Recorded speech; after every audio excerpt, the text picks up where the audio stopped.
వెనకట ఏదన్నా కడతామంటే భూమిని తాడు పెట్టో గొలుసు పట్టో కొలిచి అద్దు బండలు వాతి ఎండల ఆయాస పడుకుంటా పిలాన్లు గీసుకునేటోళ్ళు.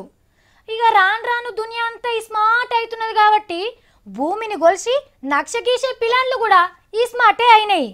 ఇగో గీ ముచ్చట్ల హైటెక్ చంద్రాల సార్ని మించిపోయేటట్టున్నాడు గీ సారు. మరి ఆయన ఎవరో మీరే చూడండి. పిలాన్లు గీసేటందుకు గూగుల్ ఎర్త్ గూగుల్ మ్యాప్ను పల్లిపోటు తీసినంత ఈజీగా చుక్కు వాడుతున్నాడు కేసీఆర్ సారు. ఇన్నోదులు స్మార్ట్ ఫోన్లు ఐఫోన్లు కంప్యూటర్లు వాడేటోళ్ళకు తెలుసు ఇవన్నీ. ఇప్పటి సంది అందరికీ తెలుస్తుంది. మేము చెప్తున్నాం కాబట్టి గూగుల్ మ్యాప్ అంటే మొగుల మీదకెళ్ళి భూమిని చూసుడు అన్నట్టు. సినిమాలలో మబ్బులకెళ్ళి దేవుళ్ళు తొంగి చూస్తే భూలోకం అంతా కనిపిస్తుంది కదా, గీది కూడా గట్లనే. గెట్టు చెట్టు పుట్ట బాయి బండ ఆఖరికి పొలంలో ఒరం కూడా మీదికెళ్ళే చూడవచ్చు. మొత్తం క్లియర్గా కూసున్న కానీ అటు ఇటు కదిలించుకుంటూ చూడవచ్చు.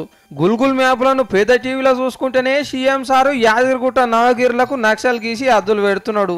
ఏడేడ ఏం ఘటాల్లో బాణం గుర్తులతో చూపెట్టుకుంటా ఇంజనీర్లకు సలహా ఇస్తున్నాడు. సేమ్ టు సేమ్ గోదావరి నది మీద కట్టే ప్రాజెక్టులకు కూడా గుల్గుల్ మ్యాప్లో చూసే గుర్తులు పెట్టిండ్రు. బొమ్మలు చూసుకుంటేనే 6 గంటల ఆఫీసర్లతో మాట్లాడిందంటే వీటితోని ఎంత పాయిది ఉన్నదో చూడుండ్రి.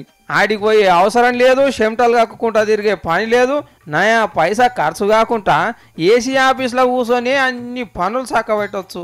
ఓ ఆఫీసర్లు మీరు కూడా లాపర్వా చేయకుండా గూగుల్ మ్యాప్లు చూసి నేర్చుకోండి, లేకుంటే సీఎం సార్ ముంగట నవ్వుల పాలవుతారు. సార్ చెప్పంగానే పోయి గెట్లు హాజరవ్వచ్చు. ఇక అందరు కలిసి తెలంగాణకు గూగుల్ తొడుగు తొడగవచ్చు.